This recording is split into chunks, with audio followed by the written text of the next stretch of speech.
नमस्कार, सवाल इंडिया में आपका बहुत बहुत स्वागत है। मेरा नाम है अंकित त्यागी। इस वक्त आप एनडीटीवी इंडिया के साथ हैं। शाम के 4 बज गए।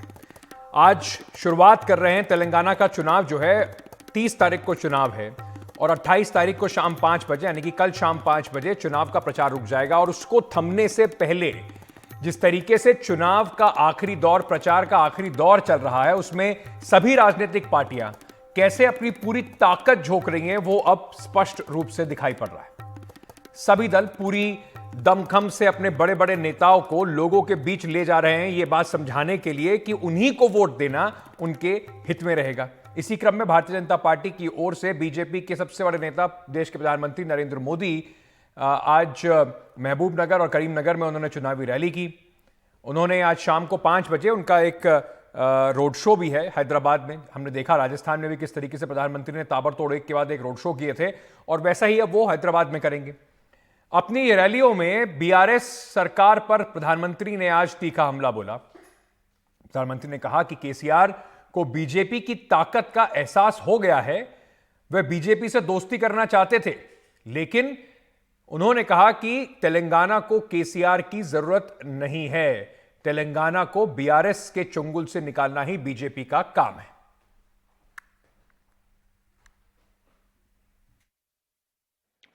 जब से बीजेपी ने केसीआर को मना किया है, तब से बीआरएस बौखलाई हुई है।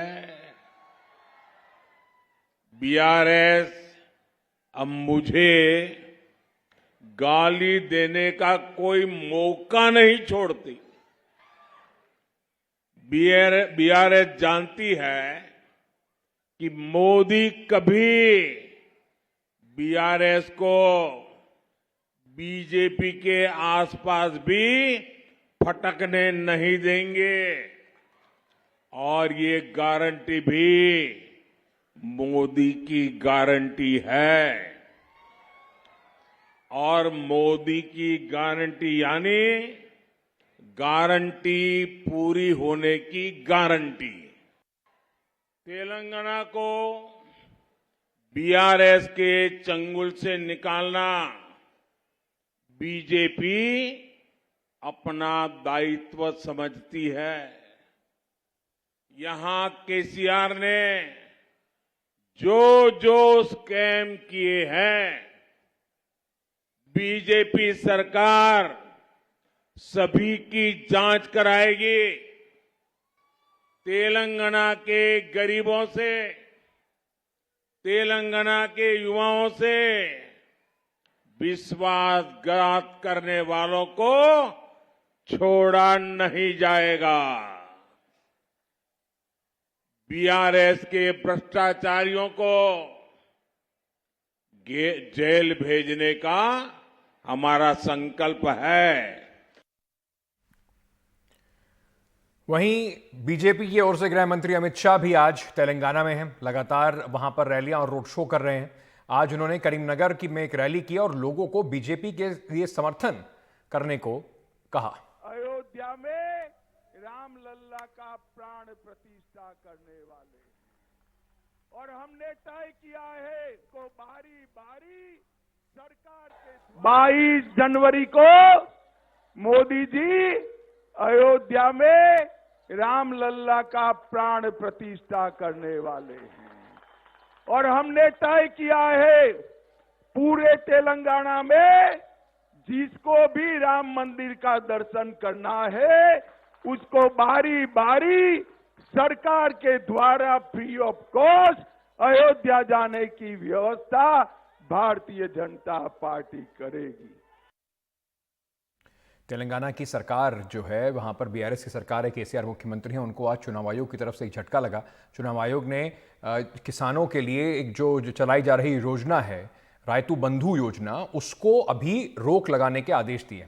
30 तारीख को होने वाले विधानसभा चुनाव में मतदान से महज 3 दिन पहले केसीआर सरकार को यह झटका लगा है।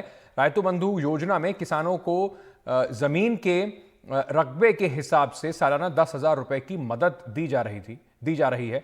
चुनाव आयोग ने इस योजना को फिलहाल रोकने को कहा है। इसके बाबत चुनाव आयोग को कई शिकायतें भी मिली थी। तेलंगाना अभी अभी बन रहा है, फाउंडेशन बहुत अच्छा बन चुका है, अभी इमारत बनना बाकी है और काम चालू है, काम बाकी भी है। सिर्फ ट्रेलर से ये दोनों नेशनल पार्टीज इतने डर गए, लेकिन पिक्चर अभी बाकी है। आप देखते रहो कितना ऊपर उठेगा तेलंगाना। आपके ये पूरे साजिशों को नाकाम करके जरूर बीआरएस पार्टी वापस पावर में तेलंगाना की जनता की दुआओं से, उनके ब्लेसिंग से वापस आने वाली है। वहीं तेलंगाना के आलमपुर में कांग्रेस के एक उम्मीदवार के खिलाफ आयकर विभाग जो है उसने छापे इस वक्त शुरू किए हैं। कांग्रेस के प्रत्याशी के खिलाफ आयकर विभाग की कार्रवाई चल रही है। कल रात से ये कार्रवाई जारी है। आपको बता दें कि 30 सितंबर को जो तेलंगाना में चुनाव होने हैं उसमें 119 सीटों पर मतदान किया जाएगा। इससे महज 3 दिन पहले आयकर विभाग के जो छापे हैं इसको भी राजनीति से जोड़कर अभी कम से कम देखा जा रहा है। और ये भी आपको साथ साथ बता दें कि आज कांग्रेस की तरफ से भी प्रियंका गांधी, राहुल गांधी तेलंगाना में हैं, चुनाव प्रचार कर रहे हैं। जैसे जैसे उनकी रैलियां होंगी, रैली से जैसे ही हमारे पास उनके बयान आएंगे तो वो बयान भी एनडीटीवी पर आपको दिखाए जाएंगे। चलिए इसलिए चलते हैं। हमारी सहयोगी उमा सुधीर इस वक्त हमारे साथ जुड़ रही हैं। हमारे साथ रविकांत रेड्डी साहब जुड़ रहे हैं, पॉलिटिकल एडिटर हैं द हिंद के तेलंगाना से। आप दोनों का बहुत बहुत स्वागत। उमा, सबसे पहले मैं आपके पास आना चाहता हूं, लगातार आप जमीन पर हैं, हर पार्टी का चुनाव जो है उस प्रचार को आप कवर कर रही हैं। प्रधानमंत्री का बीजेपी के लिए जो जिस तरीके का प्रचार इस वक्त चल रहा है, शाम को हैदराबाद में रोड शो भी है, कितनी उम्मीद बीजेपी को प्रधानमंत्री के रोड शो और इस तरह की रैली से है? क्योंकि मोटे मोटे तौर पर यह बात दिख रही है कि जो लड़ाई है वो द्विपक्षीय लड़ाई है बीआरएस और कांग्रेस के बीच में। बिल्कुल सीधी लड़ाई तो लग रहा है कि बीआरएस और कांग्रेस के बीच में ही है, लेकिन बीजेपी का पात्र इस पूरे लड़ाई में क्या होगा, यही सबसे बड़ा सवाल खड़ा होता है। क्योंकि जो अगर आप देखें तो अगर भाजपा का पिछले 2018 के चुनाव में उनका जो वोट शेयर था वो 7% था, लेकिन 2019 में वो बढ़कर 19% हो गया था। यानी कि लोकसभा चुनाव ऑफकोर्स विधानसभा के चुनाव से अलग होता है, लेकिन जिस तरह का मोमेंटम भाजपा ने पकड़ा था दिसंबर 2020 में जब यहाँ पे म्युनिसिपल चुनाव हुए थे, उसके हिसाब से लगने लगा था कि सीधा जो चुनौती है बीआरएस सरकार को वो भाजपा ही देगी। लेकिन पिछले 6 महीने में बहुत सारे ऐसे डेवलपमेंट्स हुए जिसकी वजह से ऐसे लगने लगा कि बीजेपी थोड़ा बहुत पीछे चल रहा है। लेकिन अब फिर से जब राजस्थान तक के चुनाव हो गए और उसके बाद यहाँ पे एक तरह का कारपेट बॉम्बिंग आप समझिए, प्रधानमंत्री से लेके अमित शाह जी, जेपी नड्डा, देवेंद्र फडणवीस हैं, योगी आदित्यनाथ, सब आए हुए हैं यहाँ पे और प्रचार कर रहे हैं और बहुत टारगेटेड तरीके से वो लोग प्रचार कर रहे हैं उन इलाकों में जिनमें जहाँ पे उनको लगता है कि भाजपा का अच्छा चांस है। अगर 2018 में एक ही जगह पे वो लोग जीत पाए थे जो गोशा महल है, हैदराबाद में पड़ता है, इस बार ये लग रहा है कि वो अपना स्कोर काफी इंक्रीज करेंगे। 10 तक भी उनकी जो नंबर है वो जा सकती है। लेकिन अगर आप कुछ आला नेता की बात सुने भाजपा में जो है, वो तो कहेंगे कि हम किंग मेकर भी बन सकते हैं, क्योंकि उनको लग रहा है कि अगर बीआरएस और कांग्रेस को बहुमत नहीं मिली तो हम 20 या 21 या 20 से 25 अगर हमारे नंबर आ जाएंगे तो हम बहुत अच्छी तरह से इस स्टेट को एक तरह से कंट्रोल पर कर पाएंगे। मुझे तो नहीं लगता कि उतने नंबर आ पाएंगे, लेकिन ये कह दूं कि प्रधानमंत्री ने जो ओबीसी सीएम का, मुख्यमंत्री का जो अनाउंसमेंट किया, उसके अलावा एससी कैटेगराइजेशन का मुद्दा उन्होंने उठाया और कहा कि मादिगास को हम सपोर्ट कर रहे हैं। और ऑलरेडी उनका हैदराबाद के आसपास जीएचएमसी इलाके में और नॉर्थ के इलाके में काफी भाजपा की पकड़ है। इसीलिए आज महबूबाबाद गए, जो ट्राइबल इलाका है, जहां पे उन्होंने ट्राइबल यूनिवर्सिटी की बात की।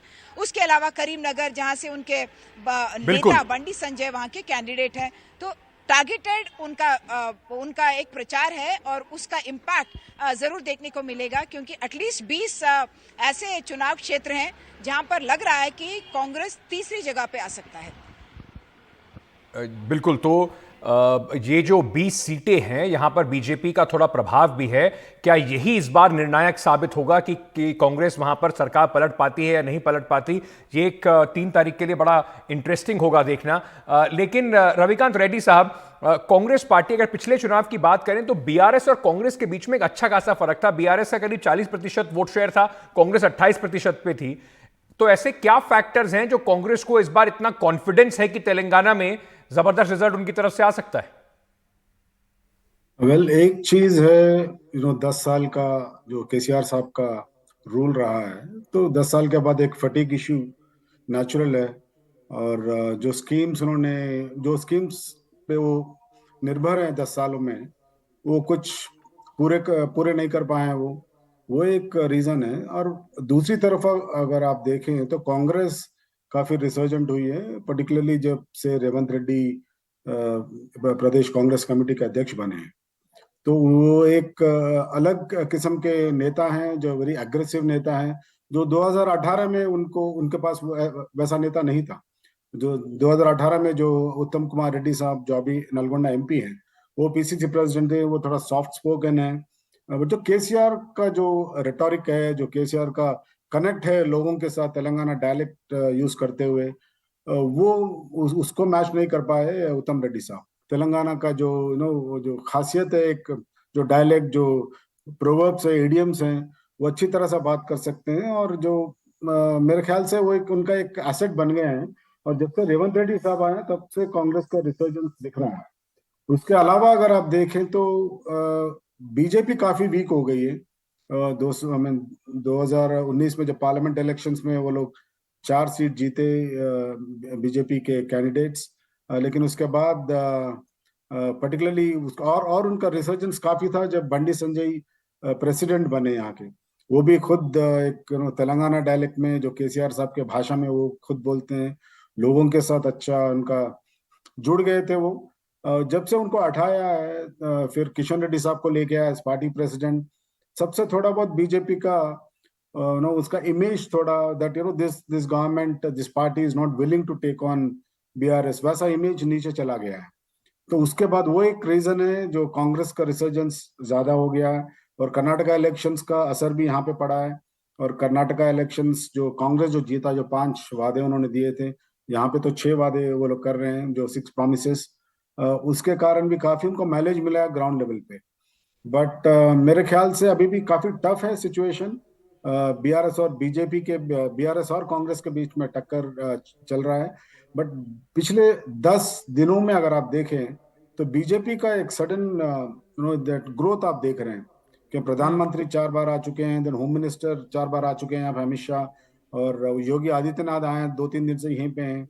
तो एक इनका जो बम्बार्डमेंट है हैदराबाद पे या तेलंगाना पे, इसका तो कहीं ना कहीं कुछ असर पड़ेगा। इसके अलावा बीजेपी थोड़ा नॉर्थ तेलंगाना में, आदिलाबाद, निजामाबाद और करीमनगर में कुछ सेगमेंट्स में काफी स्ट्रांग है। तो आई थिंक मेरे ख्याल से वो सेगमेंट्स में बीजेपी स्ट्रांग होने के कारण कांग्रेस को थोड़ा बहुत धक्का लगेगा। और अगर बीजेपी 15-20 सीट तक अगर लेके आती है तो BJP aim is to get hung, वो खुद सरकार में आ नहीं सकते हैं। तो अगर वो हंग लेके आएंगे, मेरे ख्याल से उनका जो पूरा एफर्ट है 4-5 दिन से तेलंगाना में हंग क्रिएट करने की कोशिश हो रही है।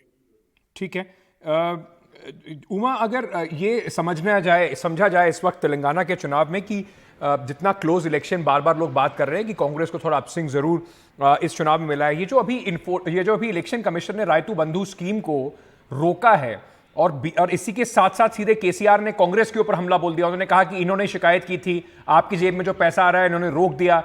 इसका क्या कोई एक इमीडिएट इंपैक्ट आपको दिखाई पड़ रहा है? क्या ये इतनी जल्दी लोगों तक पहुंचाने में कामयाब रहेगी बीआरएस की कांग्रेस की वजह से देखिए हमारा रुक गया है पैसा? ये रायतू बंधु के ऊपर जो चर्चा और जो विवाद चल रहा है वो बहुत दिनों से चल रहा है। इनफैक्ट कांग्रेस ने कहा कि नवंबर 3 तारीख जब इलेक्शन का नोटिफिकेशन आता है उसके पहले आप इसके पैसे दे दीजिए, क्योंकि जो रबी सीजन का जो पैसा है, जो 5,000 रुपए प्रति एकड़ पड़ता है, वो अक्टूबर से लेके जनवरी तक कभी भी पड़ सकता है। कभी सरकार ने ये नहीं कहा कि इस डेट तक या इस तारीख तक हम पैसे दे देंगे। तो ये विवाद पहले से ही चल रहा है कि कांग्रेस ने रोका है रायतू बंधु का पैसा। लेकिन यही इलेक्शन कमीशन ने जब 24 तारीख से कहा कि आप पैसे दे सकते हैं, तो एक तरह से वो एक बहुत बड़ा पॉजिटिव इम्पैक्ट था बीआरएस के लिए, क्योंकि 2018 में भी देखा गया कि जिस दिन चुनाव हो रहा था और लोग जा रहे थे वोट देने, तब भी उनके जो सेलफोन्स है उन पर नोटिफिकेशंस आ रहे थे कि आपके पैसे, आपके खाते में पैसे पड़े हैं, रैतु बंधु के पैसे आ गए हैं। और उस बात से जो साइकोलॉजिकल एडवांटेज मिला एक तरह से रूलिंग बीआरएस को, वो तो एक कांग्रेस का मानना है कि वो डेफिनेटली एक इन्फ्लुएंस था वोटर्स पे और उनको उसमें फायदा हुआ। 3 चीजें मैं आपसे बोलना चाहती हूँ। एक तो ये कि हालांकि केसीआर तीसरे टर्म के लिए लड़ रहे हैं, लेकिन फिर भी उनके खिलाफ उतनी ज्यादा गुस्सा या फ्रस्ट्रेशन नहीं है। लेकिन जो विधायक हैं, 90% से जो ज्यादा विधायक उन्होंने रिपीट किया, उनके खिलाफ शायद एंटी इनकम्बेंसी हो सकता है। लेकिन केसीआर कहते हैं लोगों से भी कि मेरे फेस को देके, मेरे डेवलपमेंट प्रोजेक्ट्स को लेके आप वोट दीजिए, क्योंकि ये स्टेट का इलेक्शन है और स्कीम्स मुझे ही इम्प्लीमेंट करने हैं।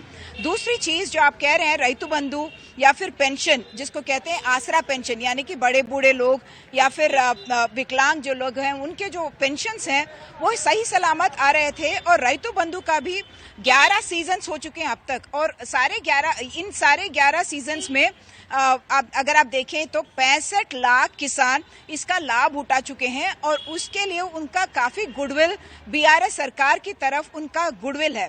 इसके अलावा 38 लाख ऐसे लोग हैं जो पेंशनर्स हैं, जिनको पैसा मिलता था, बड़े बूढ़े लोग और विकलांग और विडोस और ऐसी कैटेगरीज के लोगों को 48 लाख लोग। तो आप अगर इसका हिसाब करेंगे तो इसी में हो गए आपके 1 करोड़ से ज्यादा लोग जो कि पहले से ही मानते हैं कि बीआरएस सरकार की वजह से हमें कुछ फायदा हुआ। इसके अलावा अगर 2 BHK में थोड़ी बहुत लोग नाखुश हैं, या फिर एक और स्कीम है अनएम्प्लॉयमेंट, ये कहते हुए कि सरकार ने एम्प्लॉयमेंट प्रॉमिस किया था जब तेलंगाना बनने वाला था, तो निधुलू, नियमकालू और नीलू वाज 3 थिंग्स, यानी कि पानी, जो पैसा आएगा स्टेट में, और तीसरा वाला जो उद्योग है उसमें थोड़ा बहुत अगर बीआरएस सरकार फेल हुआ है तो अब केसीआर सब उसके बारे में बात कर रहे हैं और कह रहे हैं कि हम एक जॉब कैलेंडर लेंगे। लेकिन एडवांटेज कांग्रेस को क्या मिल रहा है, जैसे रवि ने कहा कि बीजेपी के कम हो जाने से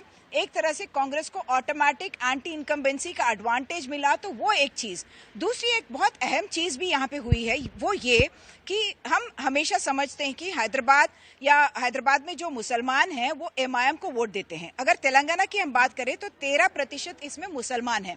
लेकिन इस बारी के चुनाव में ऐसे लगने लगा है, एमआईएम हमेशा ही, मैं ये बात बता दूं कि वो सिर्फ हैदराबाद के इलाकों में अपना चुनाव लड़ते हैं और बाकी के इलाकों में समझा ही जाता है कि वो बीआरएस के कैंडिडेट को सपोर्ट करते हैं। यानी कि जो मुसलमान का वोट हैदराबाद के बाहर है वो बीआरएस को जाता था। लेकिन इस बार एक तरह का एक इमेज बना हुआ है कि बीआरएस, भाजपा और अगर एमआईएम मिले हुए हैं तो लोग अपना कांग्रेस, वहां पे उलिमा ने भी यही कहा है, 69 ऐसे सीट हैं जहां पे उन्होंने कहा कि आप कांग्रेस को वोट दीजिए, ना कि बीआरएस को। ये बहुत बड़ा फैक्टर भी हो सकता है कांग्रेस के एक राइज के लिए।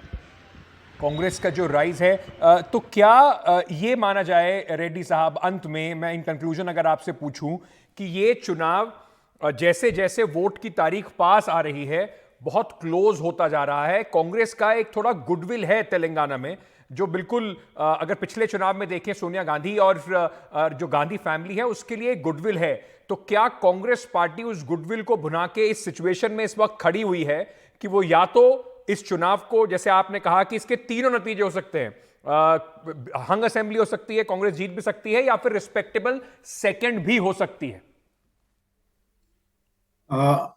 देखिए, कांग्रेस का जो रिसर्जेंस मैंने बताया है कि उसका एक मेन रीजन जो एंटी इनकम्बेंसी फैक्टर है, और बीजेपी का जो लास्ट जो 10 दिन से उनकी बढ़ोतरी दिख रही है बिकॉज ऑफ प्राइम मिनिस्टर और जो दूसरे मिनिस्टर्स यहाँ पे हैं। और ट्रेडिशनली बीजेपी ने एक ऐसा बेस बना लिया था उत्तर तेलंगाना में, the north Telangana districts which comprise of Karimnagar, Nizamabad, Adilabad, वहाँ पे काफी स्ट्रांग है वो लोग। पिछले उनके जो 3 out of 4 parliament seats, 3 seats वो लोग उत्तर तेलंगाना से जीते हैं। तो वहां पे उनका एक बेस है, और वो बेस वो एक हिंदुत्व के उस पर उन्होंने बेस बनाया है। वो कुछ एरियाज हैं जो जनसंघ का काफी स्ट्रांग एरिया है, बहुत पुराने समय से, क्योंकि हेड्डेवार खुद वहां से आरएसएस के जो लीडर है वो खुद वहाँ के निजामाबाद के हैं, वो वहीं वहीं पैदा हुए हैं, तो उनका एक गुडविल है, जनसंघ का एक स्ट्रांग पोजीशन है, तो वहां पे बीजेपी ने काफी स्ट्रांग बनाया है। और इस बार मुझे लगता है वो 3 डिस्ट्रिक्ट्स में बीजेपी जो anti incumbency factor against BRS है, वहाँ जो कांग्रेस को वोट्स आने चाहिए था, वहां पे थोड़ा बहुत वो ले सकती है। और ट्रेडिशनली कांग्रेस, अगर आप लास्ट 2004 इलेक्शन से अगर देखें, तो कांग्रेस तेलंगाना से ज्यादा नहीं जीत रही थी, बल्कि वो लोग रायलसीमा और कोस्टलांध्र से ज्यादा जीत रहे थे, जो बिल्कुल, पिछले जो बिल्कुल। सरकार थी 2004 और 9 में। तो कांग्रेस को काफी कोशिश अब करनी पड़ेगी, बिकॉज बीजेपी एक स्ट्रांग अंडरकरेंट जैसे आ गई है लास्ट 10 डेज में, जी, जो तो पिछले महीने नहीं दिख रही थी वैसा सिचुएशन।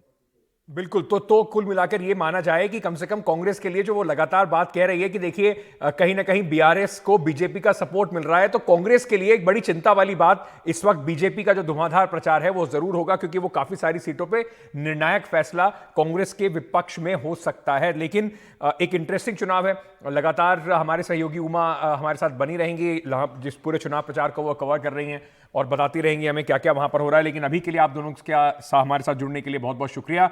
छोटा सा एक ब्रेक ले रहे हैं। ब्रेक पे जाने से पहले आपको बता दें कि जैसे मैंने आपको पहले बताया था, तेलंगाना में चुनावी प्रचार में सभी पार्टियां पूरी ताकत लगा रही हैं। कांग्रेस की तरफ से प्रियंका गांधी लगातार तेलंगाना में हैं और चुनाव प्रचार कर रही हैं। वहां पर उन्होंने कुछ देर पहले एक रैली भी संबोधित की। उन्होंने क्या कहा वो भी आपको दिखाएंगे। छोटा सा ब्रेक लेके वापस आ रहे हैं।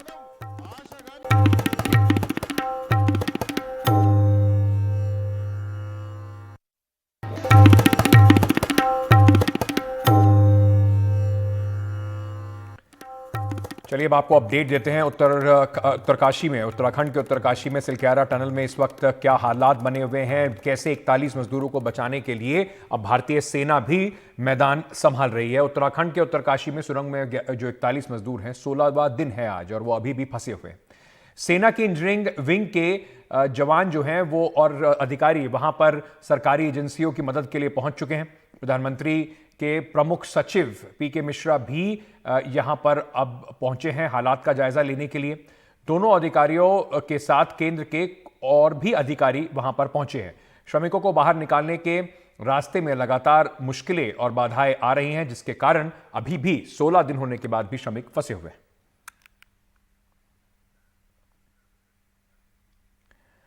आपको बता दें कि इस वक्त किन किन प्लान्स पर काम चल रहा है, ऐसी कौन कौन सी रास्ते हैं, विकल्प हैं जिनको इस वक्त तलाशा जा रहा है मजदूरों तक पहुंचने के लिए।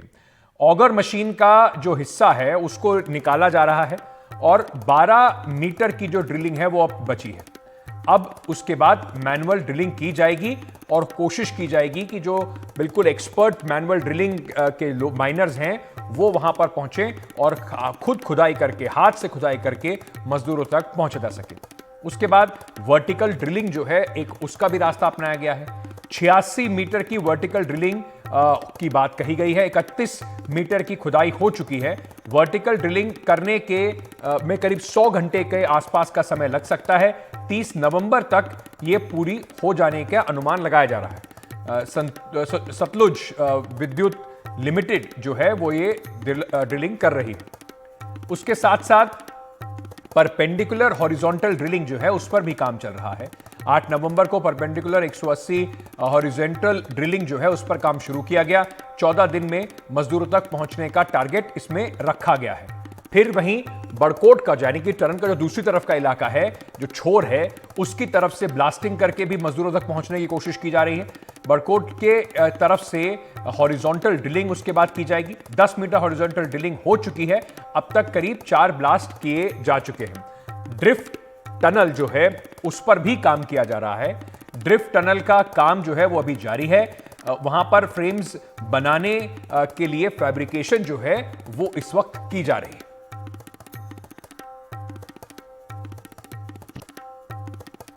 जो SJVNL का वर्टिकल ड्रिलिंग चल रहा था काम, वो चल रहा है। आपको मैं बता दूं कि 30 मीटर ड्रिलिंग हो चुका है।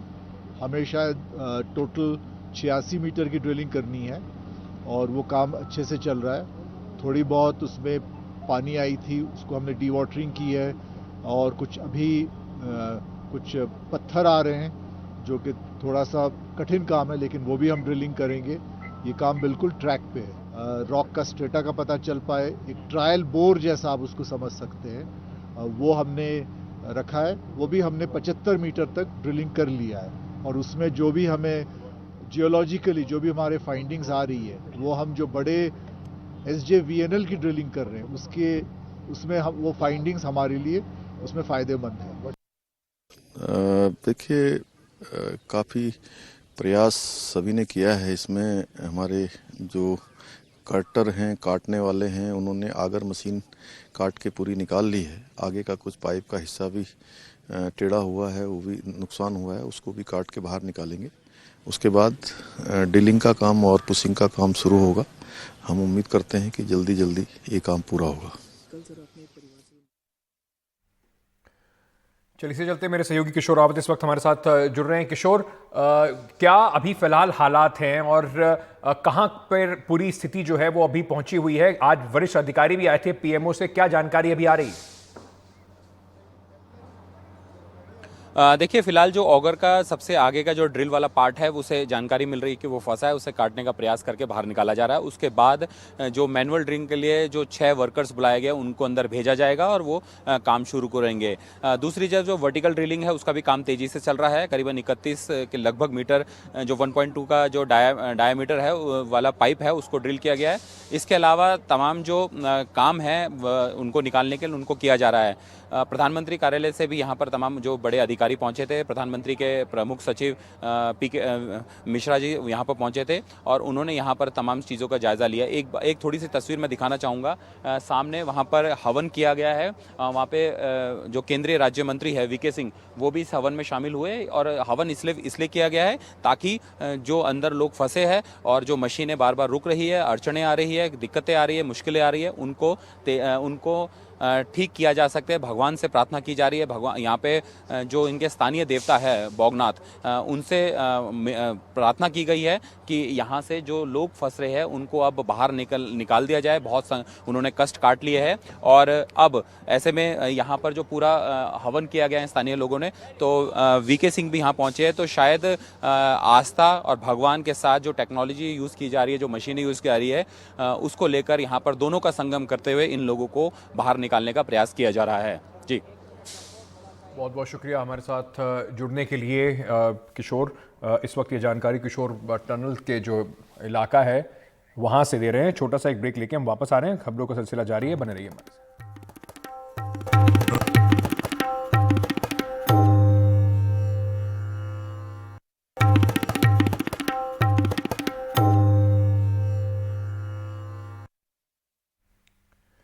बीजेपी ने दिल्ली जल बोर्ड में घोटाले का आरोप लगाया है और साथ ही साथ अरविंद केजरीवाल सरकार को घेरा है। बीजेपी प्रवक्ता गौरव भाटिया ने आज प्रेस कॉन्फ्रेंस करके कहा कि भ्रष्टाचार केजरीवाल की गारंटी है।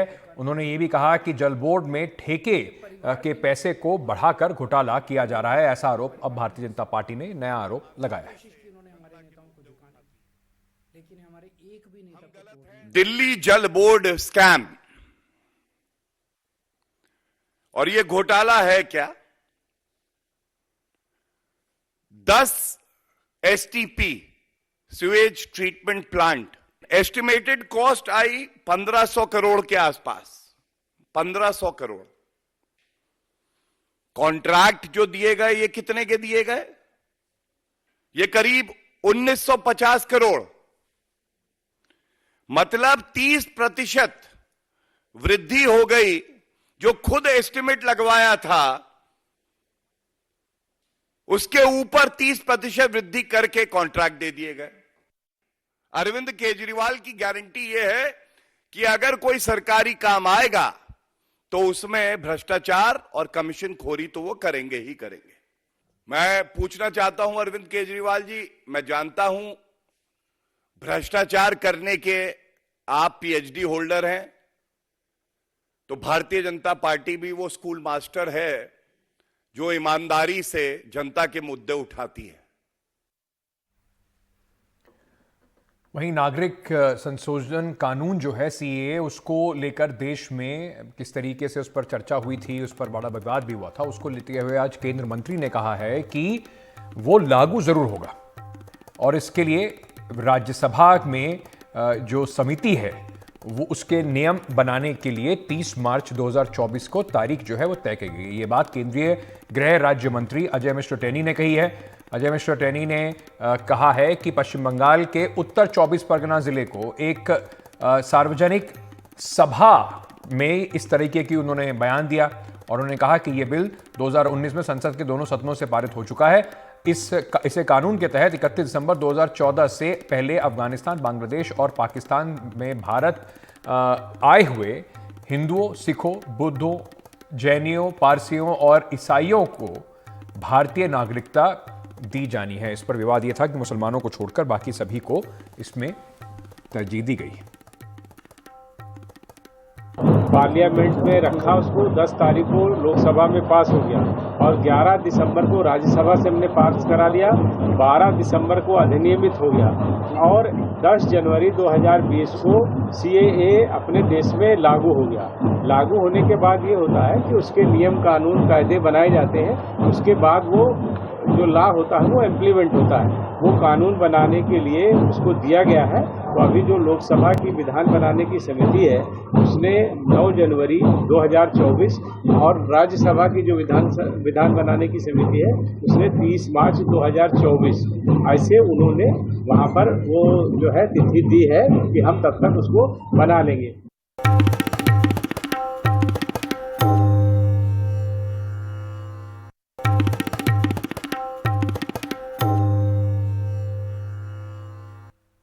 आज सिखों का गुरु पर्व त्यौहार है। देश में देव दीपावली भी मनाई जा रही है। देव दीपावली के लिए वाराणसी में खास तैयारियां की गई हैं। काशी के घाट पर 12 लाख दिए से उसे रोशन करने की तैयारी है, जिसमें से 1 लाख दिए जो हैं वो खास तौर पर गोबर से तैयार करके लगाए जाएंगे। सरकार द्वारा प्रायोजित इस कार्यक्रम में करीब 12 लाख दिए के अलावा आम लोगों के लिए लाखों दिए जो हैं वो प्रज्वलित करे जाएंगे। इस मौके पर भव्य गंगा आरती का भी आयोजन होगा। अनुमान लगाया जा रहा है कि एक दिन में करीब 10 लाख पर्यटक वाराणसी पहुंचेंगे। आज के आयोजन में 70 देशों के राजदूत और 150 देशों के डेलीगेट्स भी वाराणसी पहुंच रहे हैं।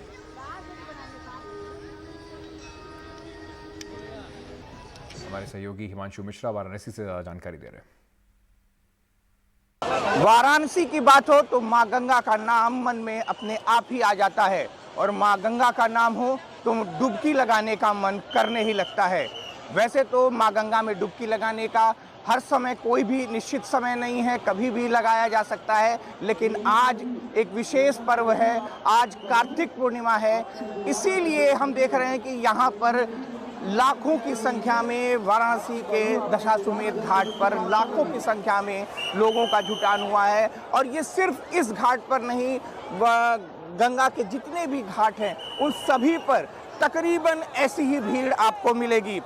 हम देख रहे हैं यहाँ पर लोगों की, आस्थावानों की जबरदस्त भीड़ है। यहाँ पर लोग स्नान कर रहे हैं, दान कर रहे हैं और ये रेला जो है वो सुबह से क्या कहें, रात से ही चालू है। रात को ही श्रद्धालु आ जाते हैं, घाटों पर जुड़ जाते हैं और सिर्फ वाराणसी नहीं, आसपास के जिलों से, आसपास के शहरों से लोग आते हैं और यहाँ पर गंगा स्नान कर पुण्य का लाभ लेते हैं। अभी आप देख रहे हैं, ये देखिए यहाँ पर जो आप देख रहे हैं, ये यहाँ पर एक सजावट भी आपको दिख रही होगी।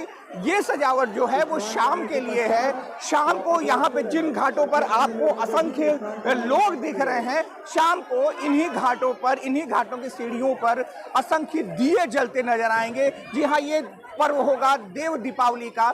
देव दीपावली का पर्व भी अपने आप में बहुत खास है। ये कहा जाता है कि देव दीपावली देवताओं के लिए मनाई जाने वाली दीपावली है और ये लोग से शुरू हुआ, लोगों ने इसको शुरू किया और आज ये बहुत ही विशाल रूप ले चुका है। सरकार ने भी इसे एक प्रांतीय मेले का रूप दे दिया है। ये देख रहे हैं यहाँ पे सजावट, ये पूरे जो है लाखों दियों से ये पूरे घाट जगमग हो जाएंगे। और यहाँ पर हम देख रहे हैं कि जो स्नान करने वाले लोग हैं, यहाँ पर देखिए कि जो NDRF और सिक्योरिटी की भी पूरी व्यवस्था है। हर तरफ जवानों के, पुलिस के और एनडीआरएफ और जितने भी सिक्योरिटी फोर्सेस हैं जो कि इस तरह के जगहों पर लगाए जाते हैं, उनको पूरी तरह लगाया गया है। तो हम आपको बता दें कि जो शाम का पर्व है वो अपने आप में अद्वितीय होगा और अनुपम होगा। ये जो यहाँ पर गंगा भी सुबह जो आप दर्शन देख रहे हैं, शाम को यहीं पर अब बहुत सी भीड़, बहुत से लाखों के दिए और उन लाखों को दियों को देखने के लिए लाखों लोग गंगा के घाटों पर उपस्थित होंगे। वाराणसी से पुरुषोत्तम के साथ हिमांशु शर्मा, एनडीटीवी इंडिया। हर साल कार्तिक माह में के शुक्ल पक्ष में पूर्णिमा तिथि के दिन सिखों के पहले गुरु नानक देव जी का जन्मदिन मनाया जाता है। पंजाब में गुरु नानक जयंती के अवसर पर स्वर्ण मंदिर को बेहतरीन रंग बिरंगी रोशनी से सजाया गया है। सिखों का त्यौहार गुरु पर्व पूरे देश में धूमधाम से मनाया जा रहा है।